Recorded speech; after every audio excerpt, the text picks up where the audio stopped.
하나님의 말씀을 요한복음 13장 33절에서 38절까지 말씀 보도록 하겠습니다. 요한복음 13장 33절에서 38절입니다. 교독하겠습니다. 33절.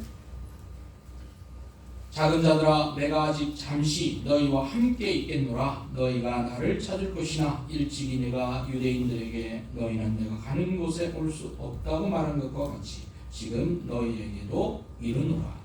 주의 명령을 너희에게 주노니 서로 사랑하라. 내가 너희를 사랑한 것 같이 너희도 서로 사랑하라. 너희가 서로 사랑하면 이로써 모든 사람이 너희가 내 제자인 줄 알리라.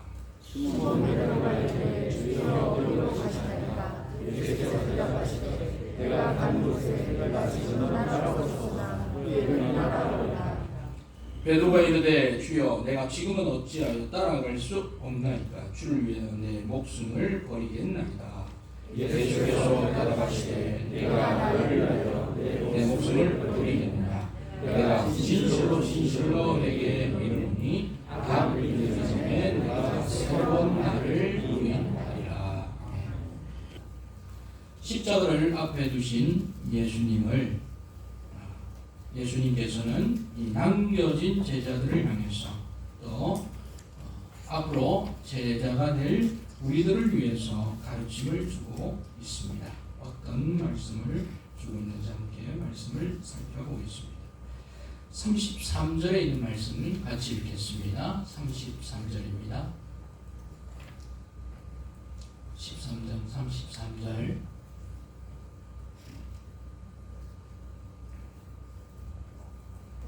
왜 안 나오죠?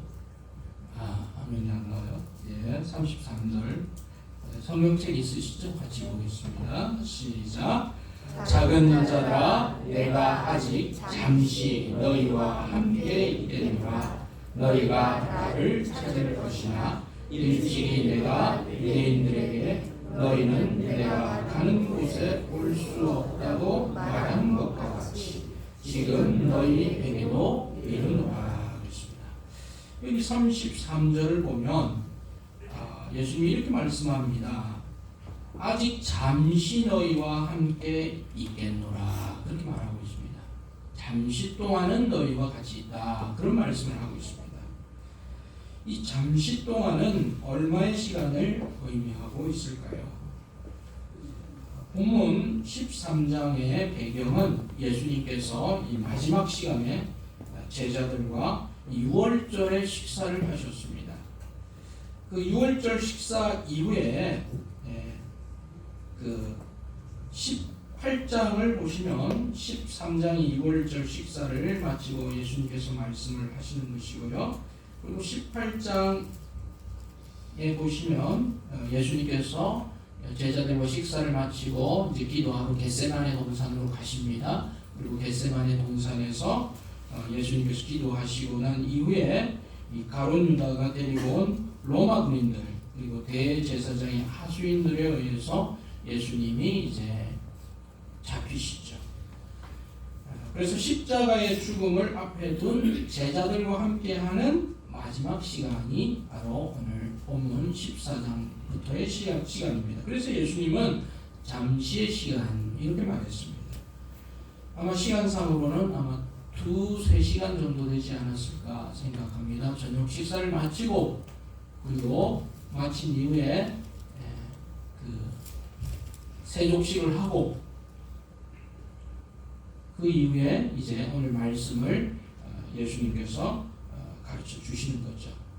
그리고 그 이후에 말씀을 가르쳐 준 이후에 제자들과 같이 겟세마네로 이동해서 기도하시고 그리고 잡히셨으니까 아마 그 시점이 대략 12시에서 새벽 1시 정도 됐으면 아마 2-3시간을 의미한다고 볼 수 있습니다. 예수님께서 이제 십자가에 앞에 두시고 제자들하고 보낼 수 있는 시간 마지막 시간입니다. 2-3시간. 그래서 잠시 동안이라 이렇게 말했습니다. 그리고 예수님도 이렇게 말씀을 하셨습니다. 일찍이 내가 유대인들에게 너희는 내가 가는 곳에 올 수 없다고 말한 것과 같이 내가 지금 너희에게 말하노라 이렇게 말하고 있습니다. 그러니까 유대인들 또 믿는 제자들을 향해서 내가 이제 가야 할 곳이 있는데 너희들은 따라올 수 없는 곳에 간다 그 얘기를 하시고 있는 것입니다. 왜 따라갈 수 없을까요? 제자들이 제자들은 십자가의 죽으심에 대해서 이해하지를 못하기 때문에 따라갈 수가 없는 것입니다. 12명의 제자들이 앞에 있지만 그 12명의 제자들과 예수님이 솔직하게 공감할 만한 대화를 나눌 제자는 한 사람도 없습니다. 예수님의 마음을 헤아릴 제자도 아무도 없습니다. 이해를 하지 못하기 때문에 십자가를 이해할 수 없기 때문에 따라갈 수도 없고 따라가자고 말해도 들을 사람도 없는 그런 장면입니다. 예수님으로서는 좀 답답하신 상황이시겠죠. 한 번도 경험해보지 않은 것을 행하기는 어렵다는 것입니다. 이해하기도 어려운 것입니다. 그래서 주님이 이 십자가를 지고 가시기 전까지는 이 십자가에 대한 개념과 이해를 우리는 할 수가 없는 것입니다. 이렇게 잠시 동안 진지하고 숙연한 마지막 시간이 되었을 때 예수님께서 이제 제자들에게 그 마지막의 마지막 시간에 예수님께서 몇 가지를 집중적으로 가르치고 계십니다. 예수님이 공생애 중에 1년 차에서도 가르치셨겠죠. 2년 차에서도 가르치셨습니다. 3년 차에서도 가르쳤지만 여러분 1년 차, 2년 차, 3년 차와 이제 십자가를 몇 시간 앞에 둔 지금의 가르침의 그 강도와 그리고 그 간절함은 확연히 다를 것입니다.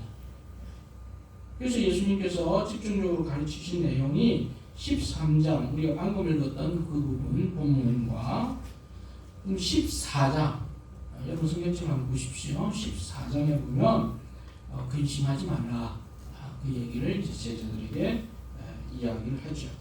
그리고 성령을 내가 보내주겠다. 성령에 대한 구체적인 말씀을 하십니다. 그리고 15장에 포도나무와 가지에 대한 그 중요한 가르침을 제자들에게 알려줍니다.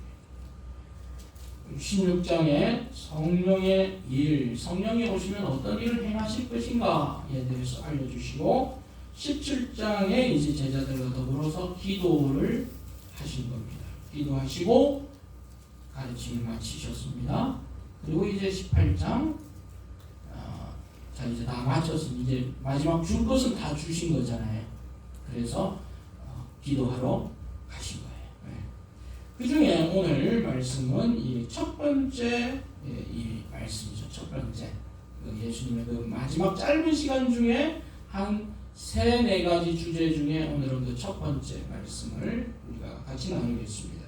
근데 예수님은 그 중에서 이 33절에서 제자들 향해서 뭐라고 말씀하고 있습니까? 뭐라고 부르고 있습니까? 작은 자들아. 한번 따라합시다. 작은 자들아. 작은 자들아. 여러분 누가 여러분에게 작은 자들아 그렇게 이야기하면 기분이 어떠세요?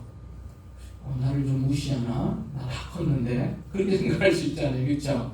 근데 예수님은 이 제자들 향해서 작은 자들이라고 하는 좀 특별한 호칭을 불러주시고 있습니다. 왜 그럴까요? 제자들이 작습니까? 작지 않습니다. 제자들은 다 컸습니다. 성령입니다. 그런데 예수님 보기에는 작은 것 같아요. 왜냐하면 예수님은 십자가라고 하는 그 놀라운 비밀 속으로 가셔야 되는데 제자들은 그 십자가를 이해하지도 못하고 깨닫지도 못하기 때문에 예수님 보기에는 너무나 부족한 어린아이와 같다. 그런 생각을 사실이잖아요. 그래서 예수님은 그 미성숙한 제자들을 향해서 작은 자들이다. 깨우침을 주는 거죠. 그런 말씀을 하고 있습니다. 그러면서 그들을 향해서 부르는데, 그런데 놀라운 일은 이렇게 작은 자들이 계속 작은 자로 있으면 재미가 없습니다. 그러나 복음은 작은 자가 큰 자로 변하는 줄로 믿습니다. 아멘. 작은 씨앗이 큰 나무가 되고 미성숙한 사람이 뭐가 돼요? 성숙한 사람이 되는 것입니다. 미숙한 사람이 완숙한 사람이 되는 것, 이것이 복음의 신비인 줄로 믿습니다. 이 작은 자들이라고 불렀던 이 제자들이 예수님도 할 수 없는 그 놀라운 일을 해 오지 않았습니까? 그것이 바로 복음의 역사인 것입니다. 그들을 향해서 예수님 두 가지를 먼저 알려줍니다. 어떤 말씀을 하십니까? 34절과 35절에 있습니다. 34절 같이 읽겠습니다. 시작. 새 계명을 너에게 주노니 서로 사랑하라. 내가 너희를 사랑한 것 같이 너희도 서로 사랑하라. 그렇게 말하고 있습니다. 35절 같이 읽습니다. 너희가 서로 사랑하면 이로써 모든 사람이 너희가 내 제자인 줄 알리라. 34절에 보면 예수님이 그 엄숙한 순간 제자들에게 새 계명을 주겠다. 그렇게 얘기합니다. 새로운 계명이다. 지금까지는 옛 계명이었지만 내가 이제 새로운 계명을 주겠다. 제자들 깜짝 놀랐습니다. 긴장했을 겁니다. 예수님 평소와 다르신데 오늘 어떤 말씀을 해주실까? 새 계명, 새롭다는 새로운 계명. 아니 모세와 선지자들과 그 율법이 우리 수백 년 지켜온 그 계명을 다른 계명을 주신다. 그런데 새 계명이 뭐냐? 새 계명이 뭐예요? 사랑하라. 근데 제자들의 반응이 어떨까요? 지금 여러분의 얼굴 표정하고 거의 흡사 비슷한 것 같아요. 뭐 새 계명이라고요. 예수님 기대 잔뜩 하게 했는데 그건 사랑하라. 그 옛날부터 알고 있는 계명인데 특별할 것 없죠? 뭐 몰랐던 게 아니잖아요. 다 알고 있던 거예요. 예수님이 오기 전에도 제자들이 사랑을 몰랐습니까? 사랑을 하지 않았을까요? 다 사랑했습니다. 알고 있었습니다. 구약에 보면 내 이웃을 내 몸처럼 사랑하라, 이 말씀 이미 레위기 19장 18절에서 예수님 모세에게 구약 계명으로 주신 거예요. 그러니까 특별할 게 없는 알고 있는 말씀이었어요. 근데 예수님은 새롭다, 새로운 계명이다 그렇게 말씀합니다. 뭐가 새롭습니까? 주님이 계명을 새롭게 한다는 것은 주님이 주셨기에 새로운 것입니다. 주님이 주신 말씀이기 때문에 새롭습니다. 어떤 면에서 새롭습니까? 그전에는 율법으로 내 이웃을 사랑하라 그렇게 이야기했습니다. 그것은 모든 하나님을 경외하는 백성들이 따라야 할 계명이었어요. 그런데 그 계명이라는 것은 따르지 않으면 안 되는 것입니다. 말하자면 사랑은 사랑인데 두려운 사랑이라 말할 수 있습니다. 계명이거든요. 지켜야 할 것입니다. 명령입니다. 그런데 주님은 이제 십자가의 사랑을 제자들에게 보여주시기 직전입니다. 그런데 이 십자가라는 것은 그 전에도 없고 앞으로도 없는 유일한 예수님의 사랑 방정식이라 말할 수 있습니다. 누군가를 사랑해도 그들을 대신해서 죽는 그런 사랑은 제자들이 경험해 본 적도 없고 들은 적도 없고 배운 적도 없습니다. 그리고 그런 일을 실천한 사람도 없습니다. 그런 가르침 자체가 없었습니다. 그런데 주님은 그 사랑을 이제 직접 보여주시고 또 가르쳐주시고 직접 자신이 십자가의 길로 걸어가시기 때문에 그 이전에 있던 옛 계명과는 본질적으로 다른 것입니다.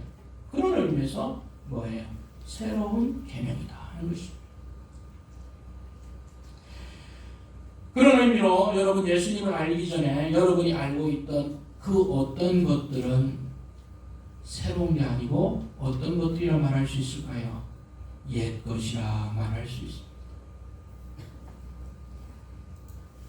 여러분이 예전에 예수님을 알기 전에 알고 있던 사랑, 그 사랑은 옛사랑이라고 말할 수 있습니다.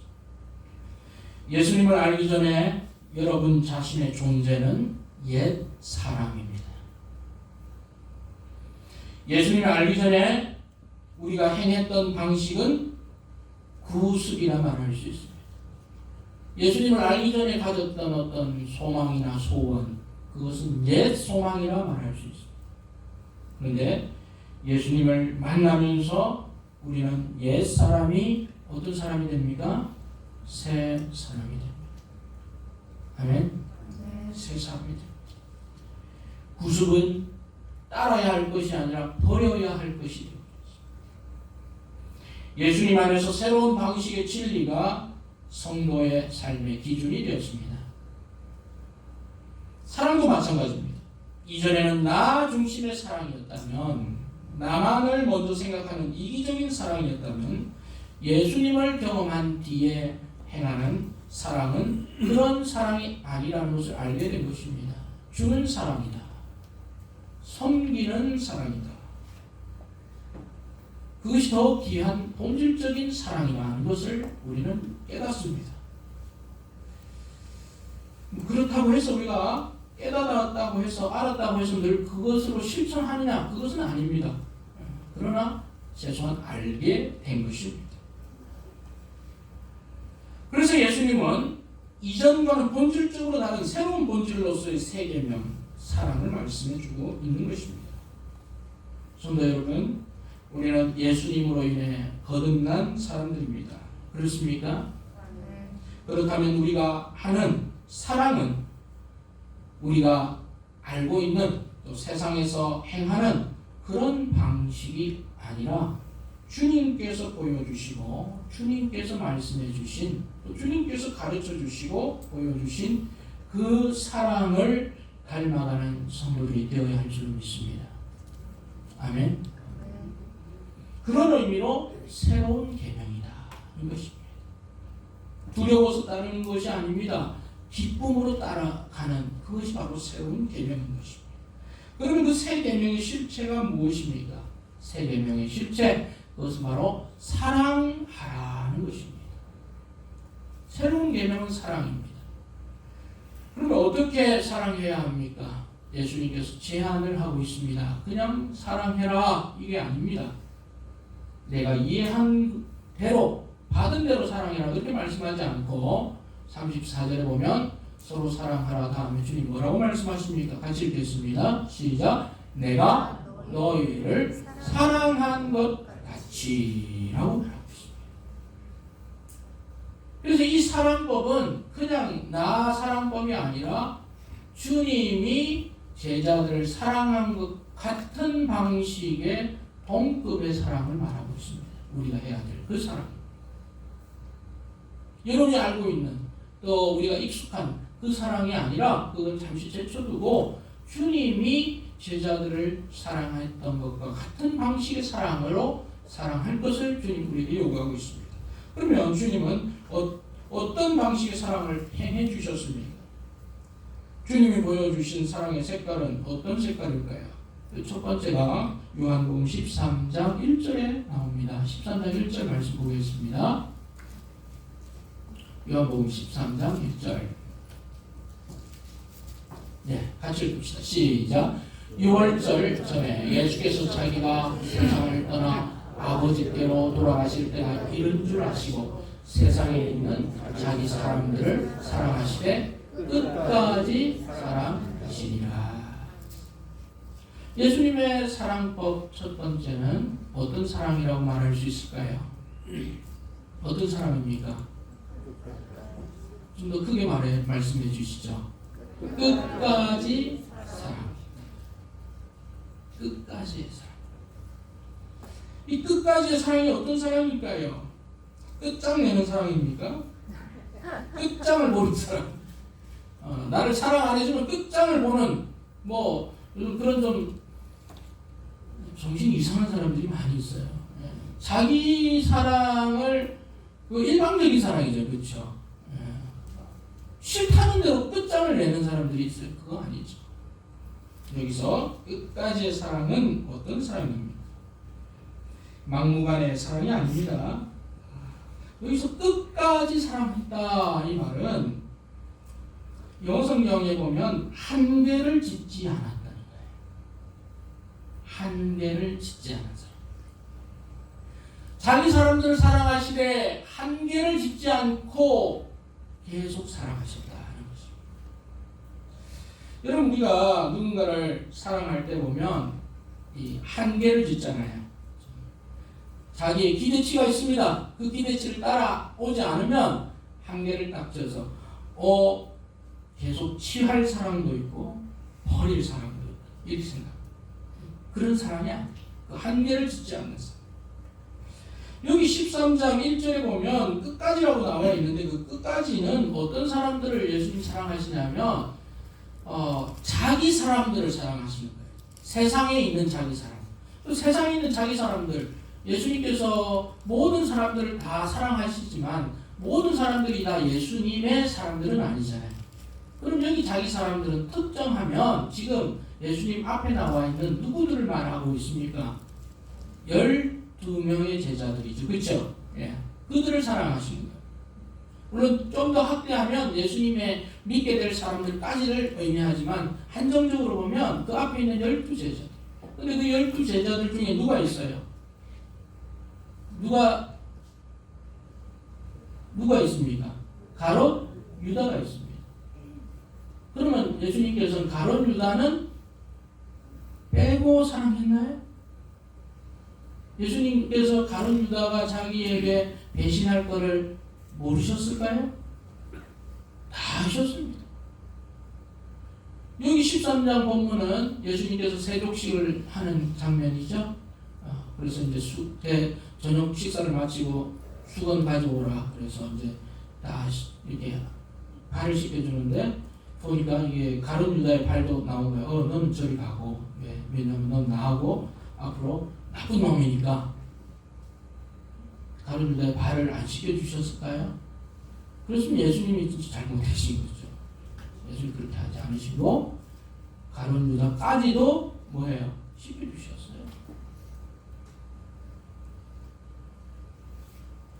들어보니까 좀 심하네. 팔까지 씻겨줬는데. 야, 참. 그러니까 예수님은 이 상대가 자신에게 아무런 유익을 주지 않는다는 것을 알면서도 등을 돌리거나 떠나보내는 그런 사랑이 아니고 예수님은 끝까지 믿어주는 사랑이죠. 끝까지 믿어주는 사랑. 어떻게 보면 좀 무모한 사랑입니다. 그래서 어떤 신학자는 이런 사랑은 crazy love라고 그랬어요. crazy love. 세상에서 통용될 수 없는 사랑. 예수님은 가룟 유다를 향해서 너 또 이러면 이번이 몇 번째지? 그렇게 숫자를 세면서 하는 그런 사랑을 하지 않으셨어요. 예수님은 한계를 짓지 않고 사랑해 주셨습니다. 예수님이 그런 사랑을 하셨다면 그 제자된 우리는 어떤 사랑의 방식을 해야 합니까? 우리는 그런 방식에 익숙하지 않습니다. 그렇지 않습니다. 그러나 우리가 주님의 자녀요 또 주님의 제자라면 우리는 끝까지 사랑해 주셨던 그런 주님의 사랑 방식을 닮으려고 하는 성도들이 되어야 할 줄 믿습니다. 물론 예수님의 그 끝까지의 사랑을 가룟 유다는 받을 자격이 없어서 받지 못했습니다. 그리고 예수님의 사랑을 배신했습니다. 그러나 최소한 예수님은 배신하지 않았습니다. 끝까지 하는 사랑이 필요합니다. 또한 예수님이 보여주신 사랑의 두 번째 방정식은 무엇입니까? 34절에 있습니다. 34절에 보면 예수님이 이렇게 말씀하십니다. 새 계명을 너에게 주노니 어떻게 사랑하라고요? 서로 사랑하라. 따라하겠습니다. 서로 사랑하라. 서로 사랑하라. 서로 사랑해라. 그렇게 이야기했습니다. 성경에는 서로라는 말씀을 많이 하고 있습니다. 서로 사랑해라, 서로 순종해라, 서로 겸손해라. 그렇게 해요. 그런데 그 서로를 우리는 어떻게 이해하고 있습니까? 서로. 상대가 해야, 하면 나도 하는 거예요. 그렇죠? 서로. 우리 그렇게 이해하는 거지. 왜냐하면 예수님이 서로라 그랬지 다른 말씀 하신 게 아니잖아요. 서로. 그러니까 서로라는 것은 상대가 나한테 하면 나도 하는 거. give and take. 한 번 사이좋게. 안 하면 나도 안 해. 왜? 자기 서로 안 해. 이 말 되잖아요. 그렇죠? 서로. 근데 이 서로가 아닙니다. 이 서로의 개념은 어떤 개념이냐면 본문 13장 4절 5절 봅시다. 본문 13장 4절 5절 같이 읽겠습니다. 시작. 저녁 잡수시던 자리에서 일어나 겉옷을 벗고 수건을 가져다가 허리에 두르시고 이에 대야에 물을 떠서 제자들의 발을 씻기시고 그 두르신 수건으로 닦기를 시작하여. 그러면서 예수님 뭐라고 그러셨어요? 지금 제자들이 예수님을 발을 씻어준 게 아니라 예수님께서 제자들의 발을 이렇게 씻어 주셨어요. 엄청나게 난감한 상황이 연출이 됐습니다. 그러면서 제자들에게 예수님께서 14절에 요한복음 13장 14절에 이렇게 말씀합니다. 내가 주와 또는 선생이 되어 너희 발을 씻었으니 너희도 서로 발을 씻어주는 것이 옳다. 서로. 여기서도 서로가 나왔네. 여러분 서로 발을 씻어줘야 되는데 여기서도 서로예요. 우리도 개념이 그럼 상대가 나의 발을 씻어주면 나도 발을 씻겨주고 안 씻겨주면 내가 왜 씻겨줘? 그게 아니고 여기서 서로의 개념은 어떤 개념입니까? 먼저라는 것입니다. 따라합시다. 먼저 사랑해요. 서로 사랑은요 그냥 둘이 50대 50으로 중립으로 쭉 와서 딱 하는 게 아니고 먼저 사랑해요. 스승인 예수님이 어떻게 해요? 먼저 시켜줘. 그래서 먼저 사랑하는 것입니다. 그렇게 사랑할 때 서로 먼저 사랑해 주는 것. 그것이 바로 예수님이 생각하시는 사랑법입니다. 이런 사랑할 때 35절에 예수님께서 뭐라고 말씀하셨습니까? 너희가 서로 사랑하면 이로써 모든 사람이 너희가 내 제자인 줄 알리라. 그렇게 말씀합니다. 첫 번째 사랑은 끝까지 사랑해. 두 번째는 먼저 하는 사랑. 성도 여러분, 여러분의 사랑을 줄 대상이 누구입니까? 여러분의 가족들이겠죠? 또 여러분의 친한 분들입니다. 또 교회와 성도들도 여러분의 사랑의 대상이 될 것입니다. 여러분 어떤 방식의 사랑을 하기를 원하십니까? 기다리고 있습니까? 받기를 원하고 있습니까? 받아야 최소한 보이겠다. 그런 생각을 하고 있지는 않습니다. 그것은 우리가 하는 사랑이 아닙니다. 주님이 보여주신 사랑법은 그것이 아니라 바로 먼저 그리고 끝까지 하는 사랑입니다. 예수님이 보여주셨던 그 사랑이 우리 그리스도인들의 기준이 되는 사랑이 되어야 될 줄 믿습니다. 우리가 그것을 실천하고 실천하지 못하는 것은 개인의 차이라고 말할 수 있습니다만 최소한 우리가 가야 될 방향과 목적은 주님의 사랑이 기준이 되어야 될 줄 믿습니다. 서로를 대하되 여러분 끝까지 사랑하겠다. 그렇게 결심하시기 바랍니다. 여러분 쪽에서 상대가 그걸 받을 수 없으면 어쩔 수 없지만 여러분은 최소한 등을 돌리지 마. 끝까지. 서로를 사랑하되 먼저 사랑하겠다 결심하시는 거예요. 이것이 새로운 계명으로 주신 주님의 사랑 방법입니다. 여러분이 교회를 이렇게 사랑할 수 있기를 바랍니다. 여러분이 다른 지체를 이렇게 사랑할 수 있기를 바랍니다. 여러분들의 사랑을 받는 그 대상을 향해서 여러분이 주님이 알려주신 그 새 계명을 알고 있다면 그런 사랑을 여러분 보여줄 수 있기를 바랍니다. 이것이 바로 예수님께서 제자들이 가르쳐 주신 첫 번째 사랑입니다. 그래서 사랑해라. 사랑을 얘기해 주셨어요. 두 번째 말씀은 무엇입니까? 36절입니다. 36절 말씀 보겠습니다. 시작. 시몬 베드로가 이르되 주여 어디로 가시나이까? 예수께서 대답하시되 내가 가는 곳에 내가 지금은 따라올 수 없으나 후에는 따라오리라.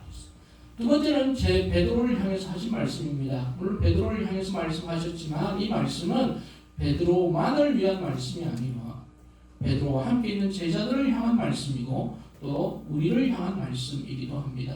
베드로가 주님 제가 따라가겠습니다. 그렇게 얘기했습니다. 그런데 주님은 지금은 따라올 수 없다. 지금은 따라올 수 없다. 그런데 후에는 어떻게 된다고요? 따라온다. 지금과 후가 대조되어 있죠. 지금은 따라올 수 없어요. 근데 후에는 따라오죠. 근데 베드로는 37절에 지금도 갈 수 있다고. 근데 예수님이 3번 부인할 거다. 그런 얘기를 하셨죠. 주님은 베드로의 연약함, 사람의 연약함을 알고 있었습니다. 그래서 38절에서 한 번도 아니라 3번 나를 부인할 것을 말씀하셨습니다. 실제 예수님의 말씀대로 베드로는 3번을 부인했습니다. 그의 말은 빈말이 되었습니다. 그리고 닭이 울었습니다. 그는 예수님을 따라간다고 했지만 따라가지 못한 실패자가 되었습니다. 그런데 주님은 여기서 멈추지 않습니다. 계속 실패하고 의지를 발현해도 하지 못하는 미숙한 베드로를 향해서 이제 그만 포기하지 그렇게 얘기하지 않으셨다는 것입니다. 주님은 멈추라고 말하지 않으셨습니다. 지금은 따라올 수 없지만 후에는 따라온다. 그 말씀을 해주셨습니다. 이 말씀은 베드로에게 죄책감을 주는 말씀이 아니라 오히려 소망과 희망을 주는 말씀이 되었습니다. 우리 잠시 한번 생각해 봅시다. 베드로는 왜 그때 주님을 따라가지 못했을까요? 36절에 베드로는 왜 주님을 따라가지 못했습니까? 자신은 가능할 것이라고 생각했습니다만 베드로는 성령을 알지 못했습니다. 성령을 의지하지 못했습니다. 그는 자신의 생각, 자신의 굳은 의지, 자신의 뜻이면 다 될 줄 알았습니다. 그런데 그것은 좌절과 실패로 가는 길이었습니다. 부활하신 주님을 만난 이후에 베드로는 성령의 내주하심을 경험합니다. 그리고 성령의 인도하심을 따라갑니다. 그리고 성령과 동행합니다. 그 어느 순간부터 베드로는 이제 실패하지 않고 주님을 따라가게 됩니다. 그리고 베드로에게는 주님의 말씀하심이 실제가 되고 주님의 능력이 자신의 능력이 되기 시작합니다. 물론 그렇다고 해서 베드로가 마지막 순간까지 한 번도 좌절하지 않았다고 말씀드리는 것은 아닙니다. 여러 번 있었을 것입니다. 그러나 그는 계속 쫓아갔고 따라갔습니다. 그래서 베드로 후서를 쓸 때쯤에 베드로는 다른 사람들을 향해서 신성한 성품을 가지세요. 저를 보세요. 그렇게 말할 수 있는 담대함이 있지 않았겠습니까? 주님을 닮은 사람이 되었다는 것입니다. 이 말씀은 우리 모두에게 큰 도전을 안겨줍니다. 지금 당장 우리가 주님이 기대하고 주님이 바라는 수준에 딱 그 수준으로 되어 있지 못할 수 있습니다. 그러면 포기해야 되나요? 멈춰야 됩니까? 아닌 것입니다. 지금 당장은 그 수준이 되지 않는다 할지라도 우리도 성령 안에서 성령님을 의지해서 계속 주님을 따라가면 후에는 따라오리라고 하는 주님의 말씀이 이루어질 줄로 믿습니다. 그래서 예수 믿는 사람은 포기하는 사람이 아닙니다. 계속 쫓아가는 것입니다. 믿음 안에서 걸어가야 되는 것입니다. 그 말씀이 이루어질 때까지. 그러면 어느 순간에 정확하게 언제라고 말할 수는 없습니다. 믿음이라는 것이, 신앙이라는 것이 참 불가사의하기 때문에 사람의 노력으로 또 사람의 예상으로 되는 건 아니지만 어떻게 그렇게 하다 보면, 따라가다 보면 변화된 자신을 보게 되는 것입니다. 변화된 생활이 있는 것입니다. 주님을 닮은 모습이 하나 둘 나타나기 시작하는 것입니다. 이것이 신비이고 은혜인 줄 믿으시길 바랍니다. 그래서 중요한 것은 무엇입니까? 따라가는 것입니다. 따라오라고 하신 그 주님을 따라가는 것입니다. 포기하지 않는 것입니다. 그렇게 따라가면 때가 이르면 거두는 은혜가 저와 여러분 모두에게 있을 줄로 믿습니다. 그래서 낙담하지 마시기 바랍니다. 부족하다고 너무 자기를 죄책할 필요가 전혀 없는 것입니다. 따라가는 거예요. 베드로가 했듯이. 이것이 십자가의 고난을 앞에 두고 제자들을 향해 주신 주님의 첫 번째 권면입니다. 정리를 하겠습니다. 주님이 제자들을 향해서 주신 첫 번째 권면 무엇입니까? 사랑하는 것입니다. 주님의 방식대로 하는 사랑이죠. 끝까지 하는 사랑, 먼저 하는 사랑. 두 번째는 주님을 따라가는 것입니다. 포기하지 않고 주님을 따라가는 거예요. 성령께 의지해서 계속해서 따라가는 것입니다. 이 두 가지를 예수님은 제자들이 감당할 몫으로 말씀해 주셨습니다. 성도 여러분, 주님은 고난의 길 위에서 제자들과 아니 우리들에게 무엇을 가르쳐주고 있습니까? 더 열심히 싸우라고 말씀하지 않으셨습니다. 이기는 방법의 비결을 말씀해 주지 않으셨습니다. 우리들 가정과 교회와 또 주님을 믿는 사람들에게 가장 필요한 것, 그것은 사랑이라 말씀해 주셨어요. 그리고 그 사랑은 우리가 계속 회복해야 할 사랑이고 끝까지 해야 할 사랑이고 그리고 먼저 해야 할 사랑입니다. 이 사랑을 닮아가는 성도님들 되기를 바랍니다. 주님을 닮아가고자 하는 주님의 성품을 닮아가고자 하는 성도들은 주님을 계속 따라가야 합니다. 그래서 시간이 지나고 세월이 지난 뒤에 우리는 참 주님의 제자가 되고 제자의 공동체가 되는 것입니다. 고난주간을 맞이하면서 우리 자신을 돌아봅니다. 우리는 어떤 사랑을 하고 있는지 자신을 돌아볼 필요가 있다고 생각이 듭니다. 그리고 주님을 따라가되 지금 따라가고 있는지 우리는 점검해 볼 필요가 있습니다. 주님이 일러주신 그 방식으로 우리의 사랑과 제자의 길을 한번 점검해 보시길 바랍니다. 그리고 그러한 점검 가운데 다시금 주님이 알려주신 그 사랑을 회복하고 주님 안에서 참된 여러분 자신을 회복하는 그런 우리가 되어야 하기를 바랍니다. 그래야 주님이 기뻐하는 제자, 주님이 기뻐하는 가정, 주님이 기뻐하는 교회가 되지 않겠습니까? 고난주간에 여러분 함께 그런 제자들이 되기를 바라고 원합니다. 기도하겠습니다.